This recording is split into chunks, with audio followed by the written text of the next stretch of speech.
This episode of the Golf Gambling Podcast on the Sports Gambling Podcast Network is presented to you by Shady Rays. Go to shadyrays.com and use promo code SGPN for 50% off 2 or more pair of polarized sunglasses. All right, DGens, welcome back. It's the RBC Heritage DFS show. It's your boy, Boston Capper, with the god of golf himself, Steve Schirmer. Steve, you ready, man?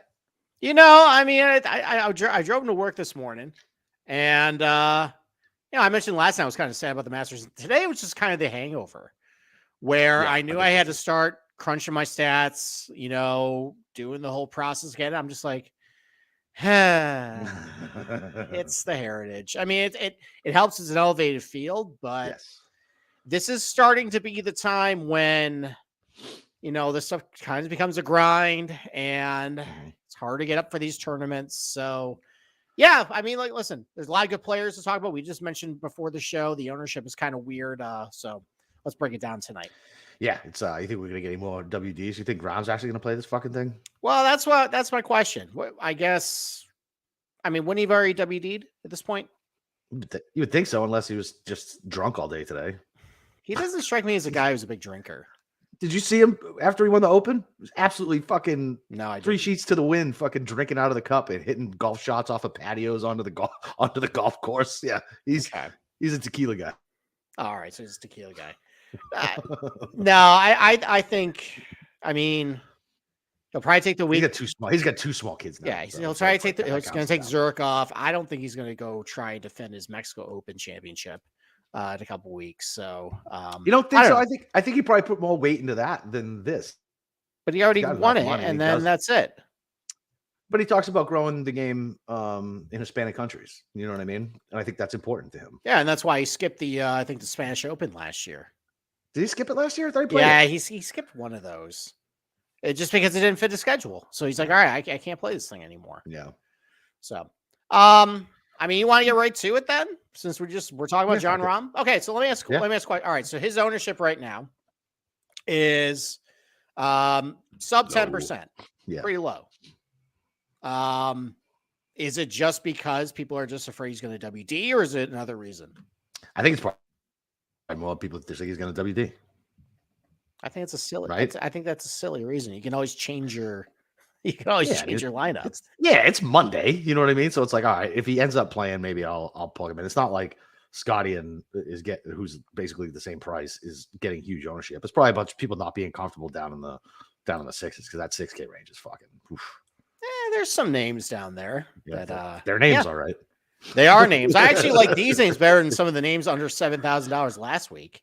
I guess you just get more comfortable with the guys who've played the Masters, and you can talk yourself into shitty players at the Masters more easily than you can at normal places, I guess.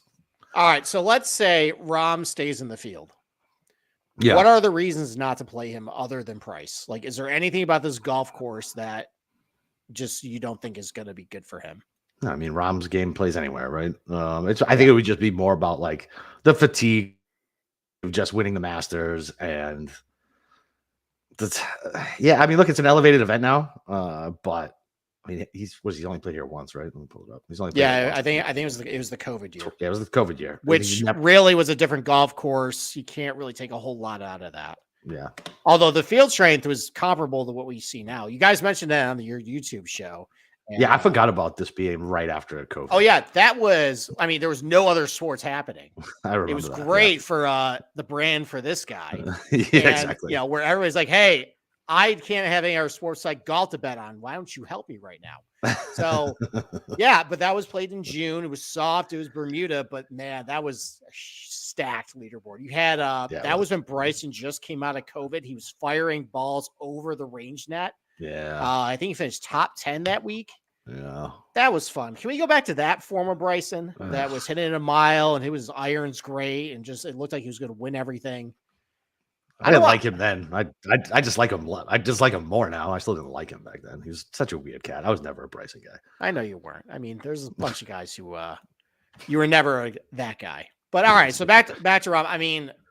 There's nothing about this golf course that says he can't play well. No.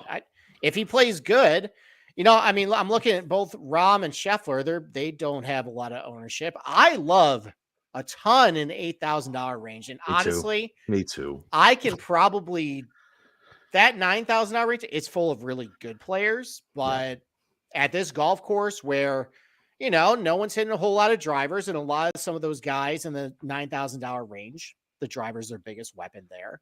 You put them on some of these other different types of, shorter positional lesson driver golf courses. They just haven't been all that good.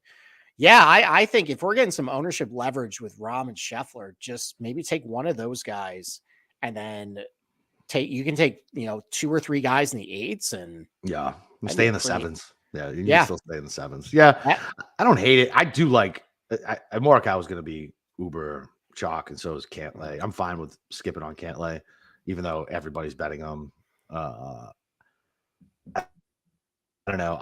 Morikawa should do well here, just because approach and iron play is so fucking important, and that's what he does well. Around the greens, mitigated a little bit here. I don't know. I think maybe Rahm 2/8 might be better, but I really like Cam Young too. So if you're like doing single entry, you got to make a decision. But if you're doing like 3 or whatever, 3, 5, 20, you can definitely mix in some of these other guys. What do you think about Cantlay this week? So here was what I was going to say about Cantlay. So last week he had the ball great tee to green, couldn't putt. Maybe that's why he had to stalk every 10-footer, over and over and over. So here's the thing, though. So he's been very good at this event, but he skipped the one where it was all Bermuda. Yep. That was coming out of COVID, and he just decided just skip it. I'm not going to play that event. We've had things with him where Bermuda with him doesn't really mix, and it's usually around the green. Yeah. And I have a feeling that just kind of like we saw at Valspar and Austin Country Club, it's a little more Bermuda this time of year. Maybe that does affect him. Now, the problem, though, is that it's going to be really calm conditions. He's going to be able to pepper these greens. I mean, it seems like hitting irons off Bermuda doesn't give him a big problem. So, yeah, I mean, it probably is kind of inevitable that we're going to see another top 10 finish out of Cantlay. Yeah. So, do I think he's going to win? I'm going to say no. But yeah, he feels pretty safe, but he's very chalky. So I guess if you want to fade him, probably fade him from the standpoint of A, it's ownership, B, maybe he does struggle a little bit with the irons, and he doesn't ship all that good with Bermuda surfaces. That's kind of creeping up a little bit. Maybe the fact that the Bermuda or the rough is actually kind of grown up for this tournament. It's a little different than the ones that you saw, in previous ones. If that has some Bermuda in it, maybe he has some trouble chipping out of it. But yeah, I mean, otherwise he's fantastic from 100 to 175, fantastic from 175 to 200. So the par threes aren't going to be a big problem for him. Obviously some great success here. Good success in some other Pete Dye golf courses. One thing you're probably not going to hear at some other podcasts, because they all just want to say Pete Dye, Pete Dye, Pete Dye. Jack Nicklaus consulted on this golf course, and it's to the point where he's done enough tinkering with this place that the Nicklaus Design Company actually takes credit for this golf course now. And if you look at some of the old videos, like that was really Pete Dye. Like I posted a video in my article this week of it's one of those golf is hard videos. Yeah. And one of the bunkers, like it's literally like in the Vietnam War when they laid those booby traps with the bamboo with the spikes the pushy and sticks. The pit. Pushy sticks. Those used to be the bunkers at Harbor Town. Like that's the Pete Dye stuff. And then Jack came in, made it a little more manicured with the railroad ties and everything. So there's a lot of Jack in this place, which is also probably why Cantlay does really well here, because he's really good at Murfield Village, and that's a Nicklaus course. So yeah, it makes sense why he's good here. It fits all his stuff. I mean, whatever. I mean, I've spent 3 minutes talking about Cantlay. Guy was chalk. You guys know why. All right. Well, listen, I do have a question about Morikawa, then, especially after you say that. But let's talk about Shady Rays first. You got to kick off the new year with new gear built to last. Our friends over at Shady Rays have you covered from the sun to the slopes with premium polarized shades, customizable snow goggles, and much more. Shady Rays is an independent sunglasses company that offers a world-class product that's just as good as any expensive pair that we've worn, durable frames, and extremely clear optics for outdoor adventures. And that's not all. Shady Rays offers the most insane eye protection in all of eyewear. Every pair of sunglasses is backed by lost and broken replacements. If you lose or break a pair, even on day one, they told us that they'll send you a brand new pair. No questions asked. Wear your Shady Rays with confidence because they have your back long after the purchase. And with Shady Rays, you can look good and feel good. To date, they've donated over 20 million meals to fight hunger with Feeding America. If you don't love them, exchange them for a new pair or return them for free within 30 days. There's no risk when you shop with Shady Rays. Their team always has your back. Exclusively for our listeners, Shady Rays is giving out the best deal of the year. You go to shadyrays.com and use promo code SGPN for 50% off 2 or more pairs of polarized sunglasses. Try for yourself. The shades rated 5 stars by over 200,000 people. All right, so Morikawa destroys Nicklaus golf courses, doesn't he? He does. Yeah, he won concession. I think that Reno Tahoe Open was at a Nicklaus. Won at Murfield Village and finished. I think Stewart Cink was up by, 4 going into the final round there, but Morikawa was in second. I think people were just assuming he was going to just overtake Stewart Cink. Just didn't have a good day because of the winds. Looking at this forecast, looks very benign. Yeah, I was in Disney texting you, waiting in some line, being like, why is Cink not losing? What is happening? I know that was very triggering. I think I bet Griot that tournament too, and I think he finished like second. So, I mean, look, like the fact that it's not gonna be a whole lot of wind. I think this golf course is going to still be kind of soft based on all the rains received either this past month, this past week. So that is all the conditions for Morikawa. I mean, it fits exactly what you want this place. Typically, guys who are pretty more accurate, a little shorter. They're a little more on the same playing level as some of the bombers because they don't have driver a whole lot, plays a lot of his strengths. But I mean, but considering he's so popular in DFS, and I guess we can kind of transition to the $9,000 range. I mean, I consider Hovland kind of in the same boat as Morikawa at this tournament, considering, soft conditions. He's got some accuracy off the tee as well. Elite short and mid-iron player too. And the fact that if it's really calm weather conditions, we just saw this at the Masters when it wasn't windy, he was crushing it there on soft greens. And when it got windy, then he started missing greens, started to struggle at that point. I mean, I love Hovland this week, and it seems like he's just getting a lot less ownership than Cam Young and Morikawa and Cantlay. He's kind of sandwiched between those guys. I really like Hovland this week.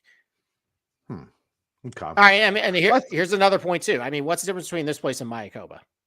Not a whole lot. Yeah, not really. I mean, besides Paspalum, and I mean, but they're both coastal tracks, short tracks. They both. This is a little more narrow than this, but Mayakoba has all the mangrove forests that kind of provide the tight sight lines, and it's a lost ball if you hit in there. So, Morikawa or Hovland has a second place finish at concession.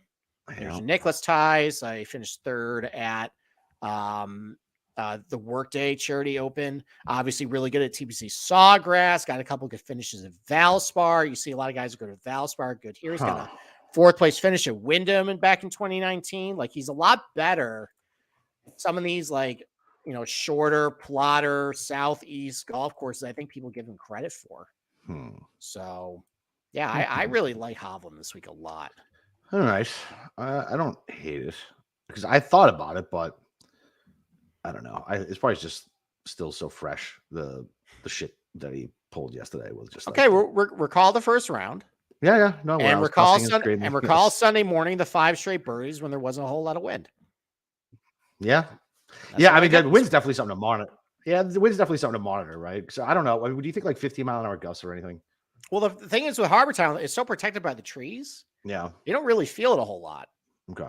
It's only when you get kind of towards like 15, 16, 17, 18 by the coast there. Yeah. That's when it kind of play a little bit because it's, it's usually a crosswind there. But overall, though, I mean, for 14 holes, you're kind of playing in pretty protective stuff. I mean, I guess if you got a high ball into a green, it could be a little tough there. But I mean, for the most part, you're pretty well protected inland at that place.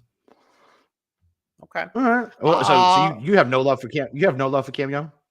I mean, I do. I'm just not on him. I mean, he seems like he's pretty popular. I'm just not going to play him this week. Okay. All right. So I guess who else do you like? Do you like any of Finau, Xander, or Homa? No. No. Nope. Okay. No. I mean, I thought about Xander just because I feel like he'd get a little depressed, but not getting that big of a discount. Okay. Homa, I don't know, man. We talked about it. Like talked about him last night. I just don't know what to do with him. Do you know what I mean? Like, I just don't know what to do with him. His approach numbers are fucking ridiculous. His ball striking is great. Great from 158 under. He's great from 150 to 175. Like, yeah, I mean, he should be good. He should be good here. What's his history? It's not terrible, I think. No, it's not that great. Nah, T41 back in 2020 hasn't played it since then. Okay, so. all right. Well, since then, though, you got a T9 at Austin. Different golfer now, too. Okay, yeah, T9 Austin Country Club. That's Pete Dye. You got T6 of the Players. You got T6 of Valspar. Yeah, like he's got some solid results in some of these like shorterish tracks in the Southeast. He's not just as you and Cam were talking about in the show today. He has one on the East Coast. He won it. You should know this one because he stole a ticket from Keegan. Yeah, from Well. Yeah, I know. And he also won Quail Hollow. Yeah. So I don't mind Homa considering, just some of his iron numbers. He's really good from short to mid range. What's his putting splits on this stuff? Is that because he putted so miserably this past weekend, and I don't know, well, all right. I was definitely interested in Hovland at Homa at his betting number. I didn't pull the trigger, but I could still see myself doing it. Okay. All right. So considering the players in Austin Country Club had these overseeded Poa Trivialis greens that probably have a little bit of Bermuda in them, he gained strokes putting in both. Okay. Yeah. All right. So he can do it. Because he was somebody like that. Like, I definitely want to play. So I guess before we transition to the Uber Chalk sitting right between them, we'll talk about underdog fantasy because the guy we're going to talk about isn't an underdog, but he's priced like one. So underdog fantasy is a great place to get down on your favorite fantasy and player props all year long. Underdog fantasy is your favorite NBA, NHL, and MLB daily games. Plus, they're already doing best ball drafts for the 2023 NFL season. Head over to underdogfantasy.com and use promo code SGPN for 100% deposit bonus up to $100. That's underdogfantasy.com, promo code SGPN. Yep. And then let's talk about Piper Golf Ball. So finally, I am at a point of the year. I'm in roster where there are no frost delays to cancel my tee times. It was 70 degrees today. It's going to be 70 all week long, too. Nice. So, I got a tee time set for Sunday morning. I'm going to go out and use Piper Golf Balls. And that's a golf ball company that is definitely going to help your game. It's a discounted golf ball that stands up to all the premium big boys like your, TaylorMades and Titleist, especially with their gold line of balls.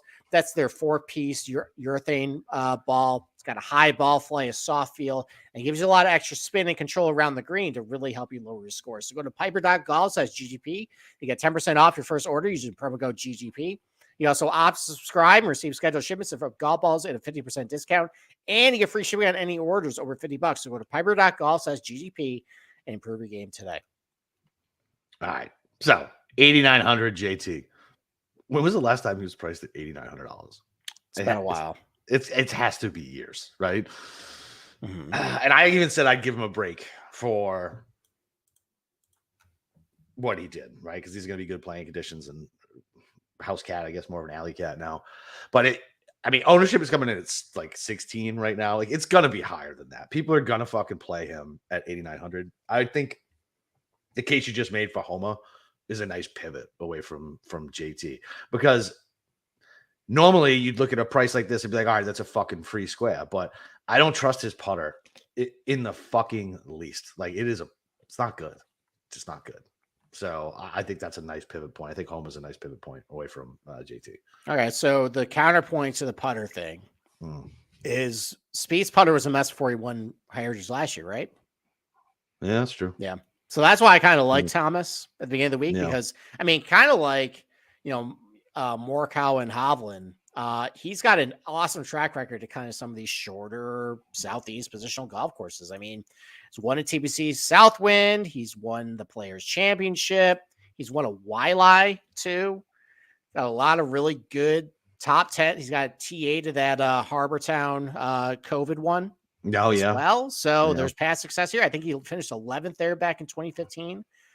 good track record of Valspar and a couple other, shorter positional tracks as well. Third in Mayakoba. Yeah.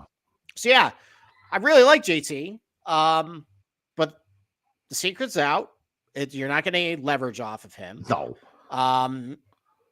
And listen, there is still a curse out there that I still believe in, even though I forgot about that last week. So yeah, that was enough to kind of get him off. I still might do positional if he drifts a little bit, but it seems like if this is his ownership, I don't think it is, which is a shame because I actually went back and looked. So through 10 holes before it stopped, he was actually gaining, I think, 1.75 strokes tee to green in his second round. And then from the 11th hole on, it was a lot of red and gray, which is bad on day to golf. Not great. Not good. I mean, so probably just with the ownership, JT's out. So I guess, so we both said we both like a lot of guys in the 8s. Yeah. There's a couple of guys with some high ownership like Lowry and Sung Jae. So who do you like out of all those? So I'm still gonna play Lowry. Okay. His course history here is just fucking amazing, and it's not like he's playing bad. You know what I mean? He's just not. I don't know. It'd be T20 at the Masters. I haven't dug into that. It's just his putter was really bad at the Players. He kind of lost his irons at the API, but got those back at the Players. So I'd like to see what he did at the Masters. I feel like it was putting again every time I saw him. His course history is good here. He doesn't have to win at this price. He's just got to score. And I can eat the ownership with him. I have a question for you about Fitzpatrick. Okay. Do you think he's injured still? Or do you? No. So his irons got fixed last week. Right. And so watching it, like I said, I haven't looked at the data yet, but watching it, I could see the difference, right? Like just the eye test wise, I was like, oh, that is way cleaner and crisper than what I've been used to seeing. Mm-hmm. Yeah. So it definitely looked a lot better to me. Yeah. Yeah. So if he's going to be, you're going to get great ownership with Fitz. He's got a good course history here. Yeah. Like why not? Like I love those two guys back to back, Fitz and Lowry. Yeah, but only if you told me that you think he's healthy.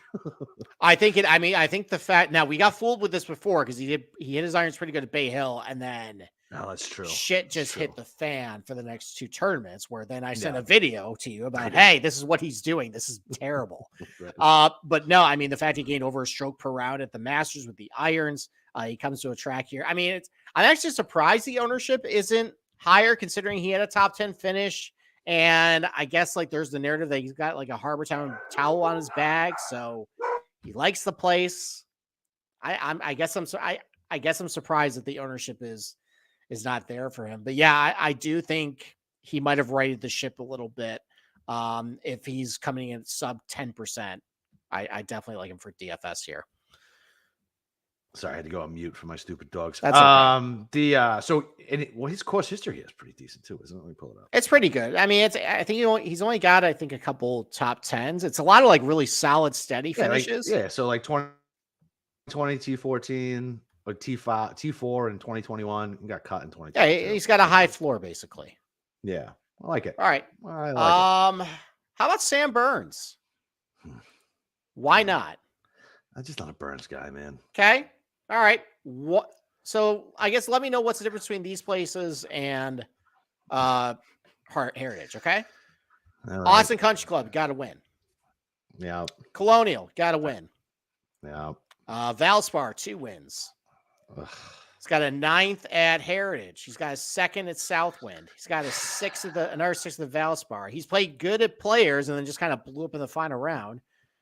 Played decently last week. Just things sputtered at the end there. Yeah, dude, it was like, was he like fucking 500 on Thursday? Yeah, he was playing good. And then I think just the weather kind of got him, but good weather conditions. He does really good at some of these like shorter-ish like tracks. And especially like, it seems like every time we come to one of these overseas golf courses where the Bermuda's starting to come up, he just crushes it.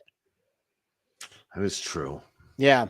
Played well at Stadium Course, the Amex earlier this year. That's a Pete Dye. Mm-hmm. I like Burns a lot this week. And actually, if you look at it's really low because the iron numbers overall between JT and Sanjay. Yeah, so between JT and Sanjay and Tom, like all those guys. So we sandwich between them. The irons have been a little better lately. And he's been really good from like 100 to 175. And I think that's why he's just been so good at some of these types of tracks is like, that's kind of his bread and butter. We think of it as just this bomber, but he's pretty good at I feel like if he can club down, I feel like I feel like the driver can get his ass in trouble. Yeah. I mean, like if you can do it at if you can get around Valspar, you can get around here. It's very tight and tree lined and narrow there too. I mean, this is probably right up his alley. His long-term numbers look like trash. So that's why he's not going to fucking pull up. He's up and down, models. But I think I think that's an advantage if you like Burns. He's not going to pop in these models. Yeah, so I run a short sample and he comes up super low in mine. Yeah, so he gained about like 0.6 per round with his irons at the Masters. It's pretty good considering trending up weather conditions. Yep, and last year he won Valspar, and then I think like 6 starts later he won Colonial, so he can win twice in a short amount of time. Okay. All right. I like Burns this week. I like the ownership. I definitely like the ownership. Like, could you really? I guess you could. You could skip the entire 9K range. Yeah. You could. Oof, man, I feel like it would be borderline incompetence to skip all the way up and just start your lineup with, like, call it home at 91. Well, hold on. Why don't we pull up a couple? Why don't we do a lineup real quick? Okay. All right. Why don't we start with either Rahm or Scheffler? All right. So you start with Rahm. I'll start with Scheffler because Rahm's your binky and your boy. And I like Scheffler a lot this week.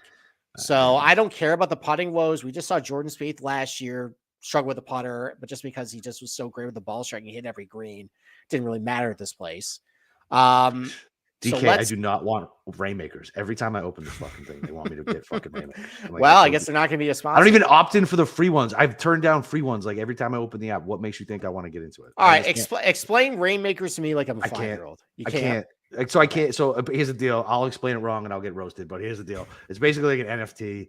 So you remember the CADs that they were doing for football season? Yeah. They have like whatever, normal, elite, platinum. I don't know what fucking adjectives they use, but each one is a different tier, right?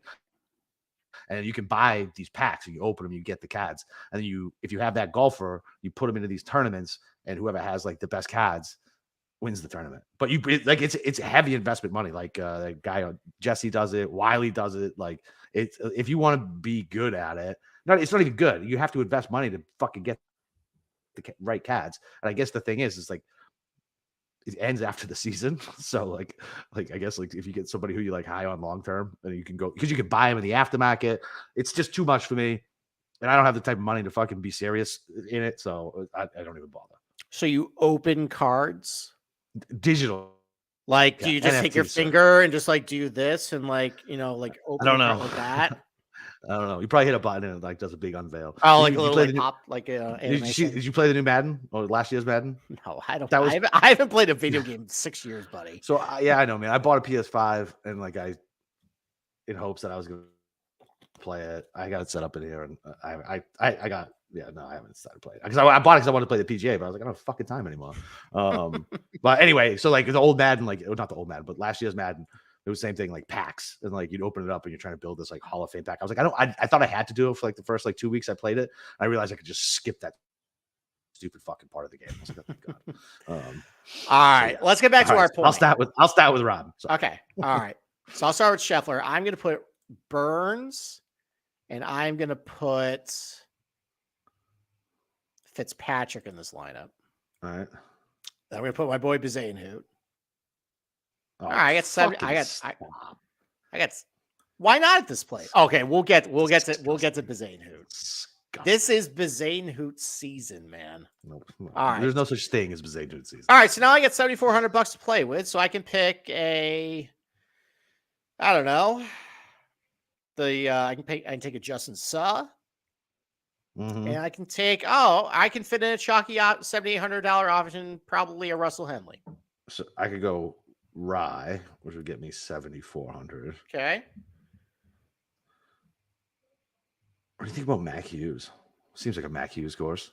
I think it needs to be windier to be a Mac Hughes course. That's fair. Okay. All right. So I made a Scheffler, Burns, Fitzpatrick, Bazane, Justin Suh, Russell Henley lineup. That sounds pretty nice. good for Heritage. So let's just say I skip Rom, right? Okay. And let's just say I start with. Let's say I start with. We'll go with Homa just to see how crazy it would be. Okay. So check this out though. So you could do Homa, Burns, Fitz. Where the fuck did it just go? Go to like high sevens at that point, probably. No. Then so check this out. So you can go Burns, Fitz, Homa, Hovland, Aaron Rye, and you still have 7K guy you can get. So you can go Stevens, the new Rio. So you can get if you skip 10K you go guys. you put JJ Spawn in that lineup. Oh yeah, that sounds pretty good. Yeah, that's a good lineup. Yeah, I like that. Maybe skipping the nines is the play, except for like Hovland, but like yeah.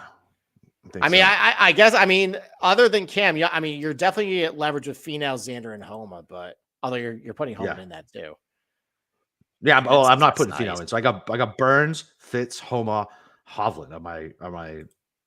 Yeah, who's the highest owned out of that? It's Hovland 9,800. Yeah, that's a nice like 75% and lower fucking total ownership build right there. It's pretty good. I like it. All right. Last guy. How about what about Sahith? No. Recency. I think he's going to get a bump in ownership. I think it'll come up for the recency bias from everybody watching him chip in on 16. He's fucking wild off the tee. Like he's just wild off the fucking tee. But if he's not hitting driver a whole lot here, that might be okay. Maybe, but maybe not. Like I don't know what he does with his 3-wood. I'm not going to pretend like I know. All right. So how about this? He came T2 at Sea Island. What's the difference between Sea Island and this place? Yeah, that's fair. Not a whole lot. Yeah. Now, other than that, though, a lot of these other comp courses, I see a 74th at Players, a 70 at Heart Heritage. I see a bunch of missed cuts. Yeah, he's not. Is he really that good with his like mid short irons? Like that's a thing. He's not. Yeah, he's better with the long. He's better with the long stuff. Yeah. So I mean, I'd rather play Keegan for $100 less, which is insulting, by the way. Sahith priced above fucking major champion Keegan Bradley. Yeah, 12 years ago, buddy. Disgusting. So disgusting. I guess my point with Sahith is there is actually a world where he can do well here. Just of course, it's bust city with everything else he's done, but there's a T2 mix in there. So yeah. I mean, he's not my favorite. We just talked about a bunch of guys who have a lot of leverage this week who I like a lot better. So I'm probably skipping over Sahith. So all right, why don't we transition then to under $8,000? Let's start with Keegan. Yeah. Why ownership? Why is the ownership so low? Is it just the course history? Probably it's the course history, and it's Keegan, man. Like, I mean, not everybody's just a blind psychopath, but dude, he's fucking really good with his irons, and he's a great ball striker, and he's long and straight with whatever he takes off the box. So yeah, I mean, I like it a lot, especially with the ownership. I think it's probably because people are playing the Corey Connors fucking dead cat bounce. I guess like they hope they're gonna catch a flop lag with him. I don't know. I guess. Yeah. I mean, what do you think the most popular? I mean, the answer is probably what the most popular build is. Fucking somebody from the 10s, somebody from the 9s, maybe somebody from they're going to want to play somebody from the 8s if they can squeeze out the extra 200 or 300, and then they're going to skip the dead zone of 79 to 7,500. All right. Let's see. Sorry. All right. So popular lineup of Morikawa, JT, Lowry. Oh yeah, that leaves you $7,600 Yep. per. You can go Connors. You can go Kuchar. They can go JT Poston. JT Poston. Yeah, Poston. Oh, yeah. Morikawa, JT, Lowry, Connors, Kuchar, Poston. That is the chalkiest lineup you can probably come up with this week. Yeah. So you'll see that, and if they're gonna pay around that range, like I said, they'll do Corey Connors and they're going to do Kuchar because of the course history. And he's fucking Christ, man. Kuchar's in good form for the courses that he's good at. And this is a course he's good at. So, I mean, I don't hate playing Kuchar. Like, I mean, I think he's probably knows what courses he's good at, which ones he's not. And he's been competitive at the Genesis, the Valero, match play. Like fuck it. Why? I mean, if he wasn't uber chalky. Like I'm definitely looking to take him in some matchups, but the books have been getting better with these fucking matchups. It's annoying. I know they are. That's why I've quit matchups. So, all right. Well, one more point about Keegan. So let me go back to the course history. So it's 6 rounds. One was a miscut where I think he finished almost dead last back in 2011 before he won that major. That's right. And then he played in 2017. We finished T44. Yeah. So the course history on paper looks terrible. He doesn't have any. Yeah, he doesn't have It's any. 6 rounds. And remember, 2017, that's when they took away his cheater putter at that point. Oh, that's right. Yeah.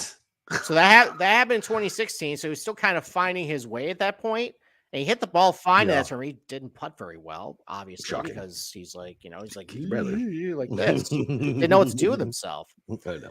So yeah, everything on paper, great from 100 to 200, accurate, like good at the players. I don't really see why Keegan can't do well at this place.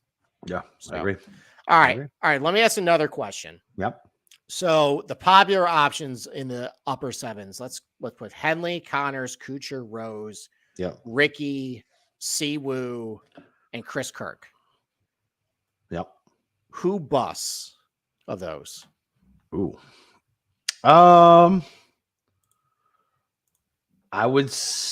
I don't know, man. You think Connors is gonna play bad twice in a row? I mean, it's fucking definitely possible. It's in the Cats. It's Corey. Honest. I would have to say, is Rose really going to be that popular? It seems like it. I mean, really, I'd just say Siwoo. I mean, he hasn't really been doing anything. He's been consistently meh. And he finished T29 last week. Yeah, that's a meh. It's the Masters. I get you, but he hasn't done anything else either. You know what I'm saying? Like, listen, I love Siwoo, man. Don't get me wrong, but I mean, it's T29 at the Masters. He just missed out on group play at match play. T27 at Players. Yeah, it's solid and consistent. I wouldn't call that a bust. I wouldn't call a solid top 35 finish a bust out of him. We're talking about miscut here. Oh, fine. I don't think he'll miss the cut, even though he's missed the cut twice here and it didn't play well the last 2 years either. But so who's going to miss the cut? That's a different question. So where the fuck am I? Why not Justin Rose? Yeah, I think Justin Rose. He's probably got the most. Yeah, that's a guy who kind of goes up and down a lot. Mm-hmm. So that's probably my pick, and probably Ricky. Ricky doesn't have a great course history here. He doesn't. I was going to ask you about him because like his approach numbers and ball striking is good, but it's funny, like the buckets that we talked about, he's not great from. No, he isn't. He's terrible from 100 to 175. I mean, a lot of that is probably because of like if you stretch it out pretty far, he was a pretty bad iron player for about 2 years there.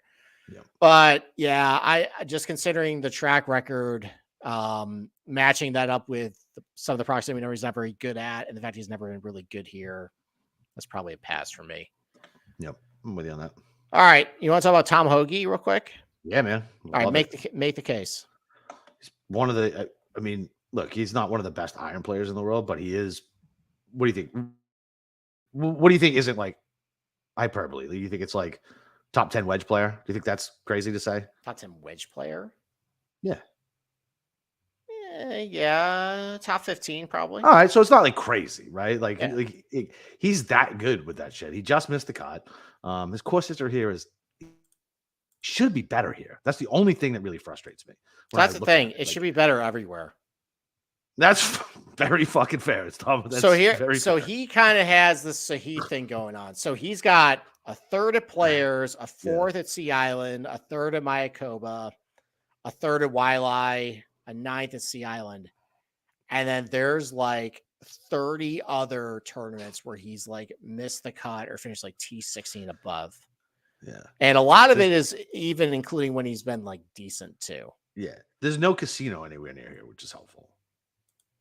I think that hurts him.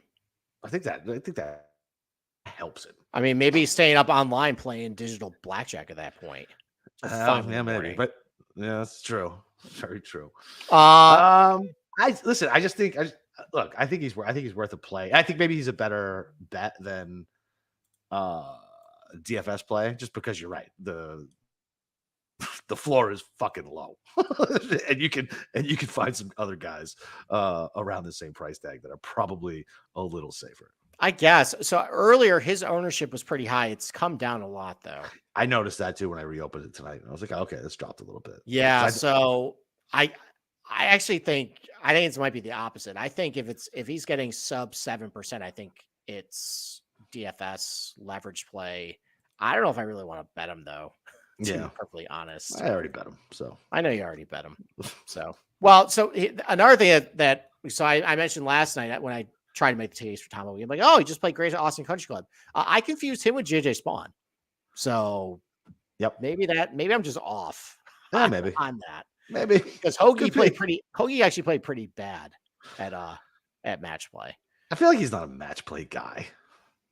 I mean, but again, like Austin Country Club, a lot of short wedges, and that's so wonky though. I don't even remember what fucking pod he was in. I know you convinced me, I think, to make it out of his pod, as a matter of fact. Yeah, because I liked him, and then he was horrible. So I made the same arguments that I was going to make for him at this place, and he's just bad here. So. Yeah, well, all right. How about under $7,500? Who else you like? I mean, Sheamus isn't really getting any ownership. He's good at Pete Dye tracks. Yeah, I kind of like him this week too. He was okay last week. Yeah, he was fine. Yeah, same thing. Bad weather. Mm-hmm. Poston's uber chalk. He is because of his course history. Yeah, his proximity buckets kind of suck though. But his iron play's been pretty good. Yeah, his iron play's been solid, and from 150 and under, he's pretty solid. Okay, I'm a never Harmon guy. Harmon's been horrible. Yeah, like he's like legitimately broken at this point. What about Matty Wallace? You could go with Matt Wallace. His course history here isn't all that stupendous. No, but if you take a look at his recent numbers, like his approach play is really good, even for the field. And he's another guy who's pretty decent from 150 and in. Or you can say that a lot of British guys are good here, and he's British, so just by association. That's fair. Why not? I bet on guys for other reasons. Mm-hmm. how about the resurgent Webb Simpson? No. Top 10 at Valspar. No. Top 30 at Bay Hill. Nope. You sure about that? Positive. Okay. Positive. I mean, maybe the fact he finally let Paul Tesori go, and he's released. Well, maybe some good karma. He's released that burden off of him. He's like, it's been weighing on his mind that he's just shackling this talented caddy and denying him income for years and years, and now that is free. Huh? Do we know who his new caddy is? No idea. I can look it up though. Huh? I don't mind the good karma play. I don't hate that at all. He's been decent. Yeah, let's pump the brakes on. He's had what, one top 10 and one top 25, and out of his last how many? That's better than what he was doing. That's fair, but that's not what we're saying.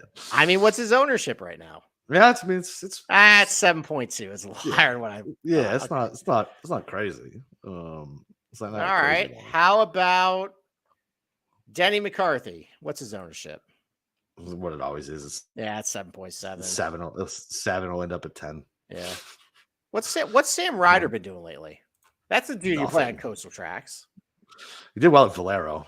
All right, T3 at Valero. T9. Yeah. Man, why isn't he getting ownership? I feel like he just burned everybody when we all jumped on him in fucking Florida. Okay.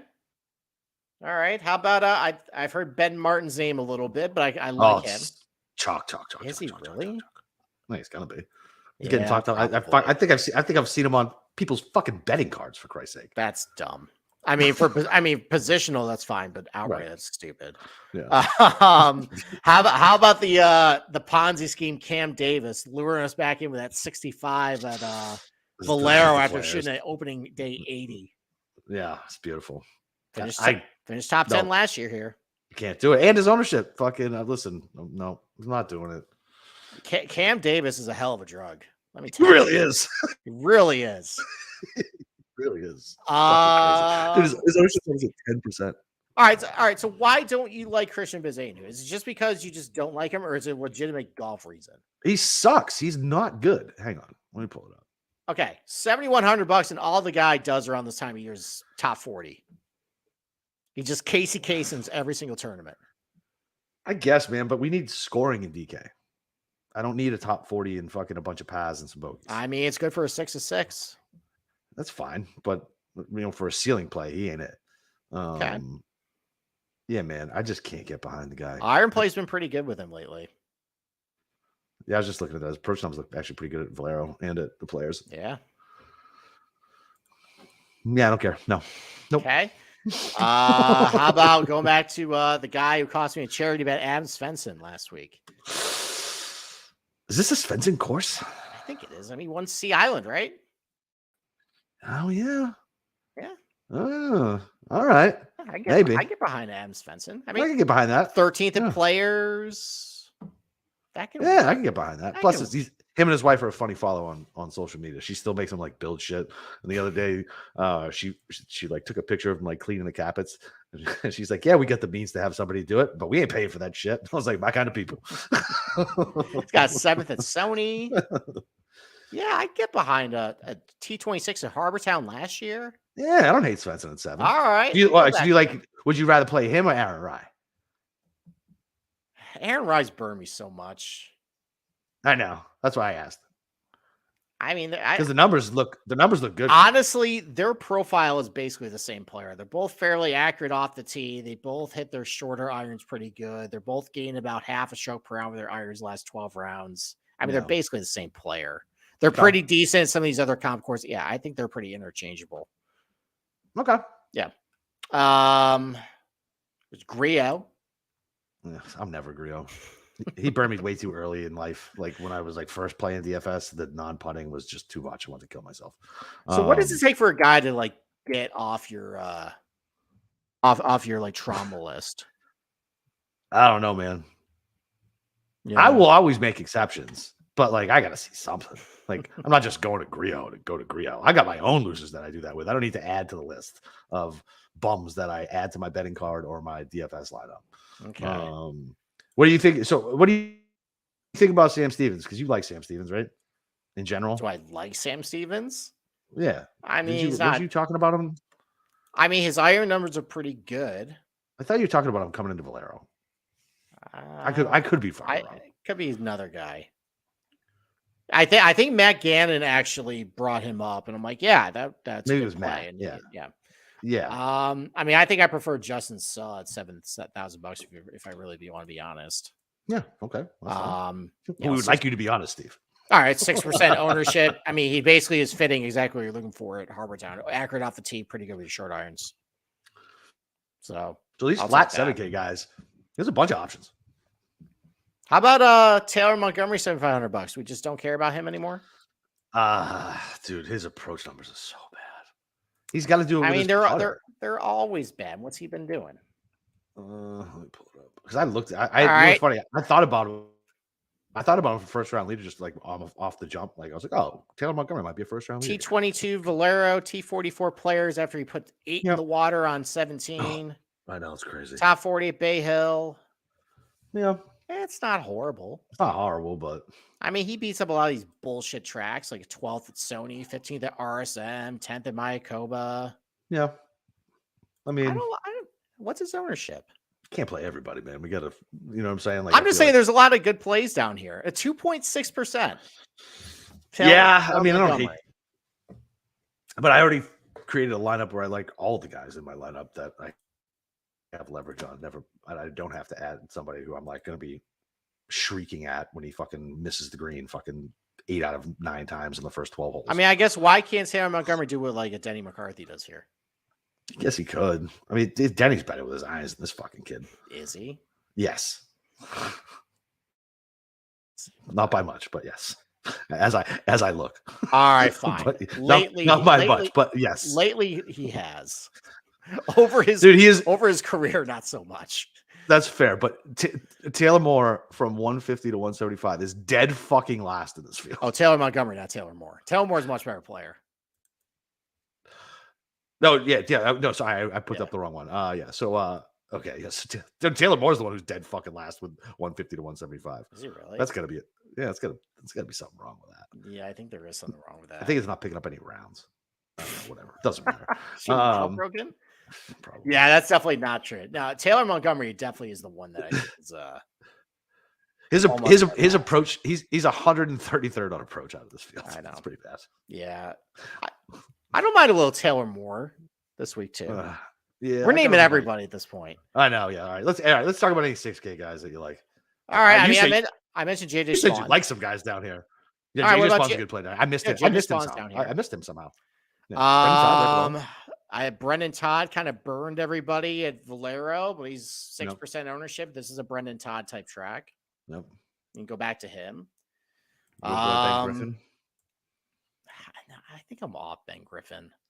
His iron numbers stink. You talk about a guy who's really bad with their irons. That's a dude who's bad with their irons lately. Yeah.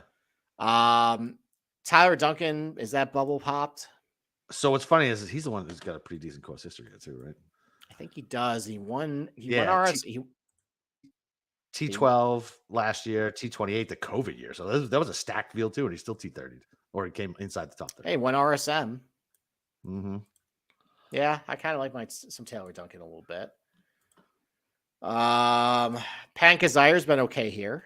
Yeah, he's been fine. His iron numbers from short range are okay. Yeah. That's sad to see Alex Smalley down here. I like him. He's been bad though. Yeah. Let's see who else down here. Probably. How about 60? What's his price? Who? All right. Who are you taking? Gun to your head. Cam Champ or Kevin Kisner? Right. Oh, fuck. My life's on the line. I got to take Kiz. That's pretty sad. That's sad, but I mean, who would you take if a gun was actually pointed to your head? I would make sure my affairs are in order, and then that's fair. That's probably. I don't think I could live myself picking either of those guys in this field. God, what happened to Kisner? I don't know. He said he was talking about it. I think he just kind of lost it with his swing, like in general. Like he definitely has. Yeah. So, but Cameron, he was talking to somebody. I think it was after the PAT 3 contest, and I don't remember what the tidbit was, but whatever. I don't like him as a dude, so I was like, yeah, whatever. Fuck you, Kiz. So I didn't care. But yeah, I mean, he just fucking fell off. Like even at the tail end of last year, he was still competing, and then boom, just he was on a President's Cup team.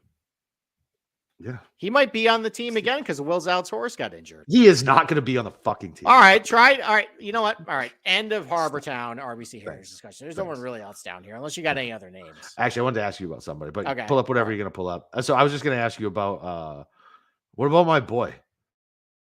The ear, man. Is he in the field? Yeah, he's never played here. He's 6,800. He's trash. He's trash on approach. He's very trash on approach. Yeah, it's very trash on approach. But I mean, he can putt it from anywhere. I don't know. Yeah, Jesus Christ. Wow, that's real bad. Yeah, that's really lost bad. Almost 10 strokes on approach at the fucking man. Yeah, forget it. Okay. I haven't played him in a while. So what about Andrew Putnam? He's terrible here, but he's a Ponzi scheme too. Thank you. Ponzi scheme. Okay. No. All right. That's fine. All right. What do you want to talk about? Well, I mean, so rest in peace, Will Zalatoris. That's terrible. I don't know. It sucks. That really. I mean, suck. Yeah, it's hard for me to feel bad for kids who grew up as privileged as that dude did, but I still feel bad for him. I know we all like him. He's great at majors and he's won us some money. And I mean, the microdiscectomy, that's no bueno. Somebody was talking about him on the golf radio today, comparing him to some other young cat, like probably 10 years ago, who had the same thing and never got right again. Oh, Graham Dillette. Yeah, that's actually it. That was on Bayo. Oh. I mean, that's spot on. Graham Dillette was actually a really good ball striker, and then that was it for him. I mean, maybe he's got to learn to be a really good putter now. Gun to my head. Oof. Okay. All right, but the real reason why I want to have this conversation, is the Ryder Cup team. Mm-hmm. So that's actually kind of a bad loss. Not really. We'll be fine. All right. Okay. All right. Pull up the Ryder Cup standings. All right. And I want you to give me 12 guys you're comfortable with. Okay. So I'll just take the ones out of it right now. Scotty Scheffler, Homa, Cam Young, Sam Burns, Zalatoris, Morikawa, JT. Does JT have to be on here? He doesn't have to be, but he's going to be. I know. Cantlay, Spieth, Finau. Xander. Did I say Xander? Hold on. No, but he'd be on. 3, 4, 5, 6, 7, 8, 9. All right. I guess it's not as bad. All right, fine. The 12th guy then on Team USA, because we got 11 really rock solid guys. Yeah. So who are the 11 again? We're going Scotty, Max, Cam Young, Burns, Morikawa, JT, Cantlay, Spieth, Xander, Finau. All right, so that's 10. 10. So we need 2 guys. You need 2 guys. Okay. I think Sahith should make the team. Oh, fuck off. No way. Why not? Why? Why shouldn't Sahith Theegala make the team? Over who? I think Keegan should make him over Sahith. Fine, there's that's not. Yeah, okay. I was like, that's not even being like an asshole. Like, what about Chris Kirk? See what he does for the rest of the season. No. Like, what do you mean no? See, he's got more talent than that kid, than Kirk. Maybe, but isn't this the European style course? I guess.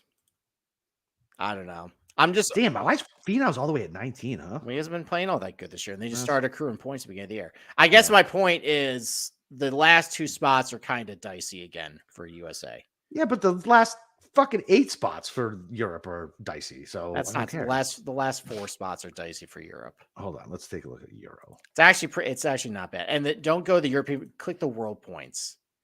So I'll give everybody. Yeah, Rahm, Rory, Hatton, Hovland, Lowry, Fleetwood, Justin Rose, Fitzpatrick. That's a pretty good top 8. Yeah, that's fine, I guess. And then it gets dicey after that. Yeah. So Fitzpatrick is dicey. What happened to Big Shot Bob? What did happen to him? Where the fuck is he at? He's been bad. Dietrich. Oh. That's Danny Willett's 14th. Who the fuck are they? I mean, Matt Wallace can continue playing pretty well. That wouldn't be too bad. He seems like he'd be a decent match play guy. Okay. He's fiery. Not very good, but he's fiery. Okay. All right. I got nothing else. You got anything else? Nah, that's it, man. All right. Cool. All right. So tomorrow night we got BK on for the betting show. I think we go live at like 9:15. Yeah, I'm interested into seeing who you bet because Mike has not my outright's not finished yet, but I have more than I normally do by now. So I think I'm gonna probably just have room for 1, maybe 2. Okay. Let's kind of see where you're at. We'll see if I can talk you into anybody. Yeah, that's usually what I like. I like to be talked into somebody, so when it loses, I can blame you. Exactly. I love getting All right, listen, you guys go read Steve's article if you hadn't read it already. Over at sportsgamblingpodcast.com. You can find him in our Discord channel. And you can go read Matt Gannon stuff. He had a couple good DFS articles out today in the 6K range and some other tiers to tag it. You can find me on Twitter at Boston_Capper.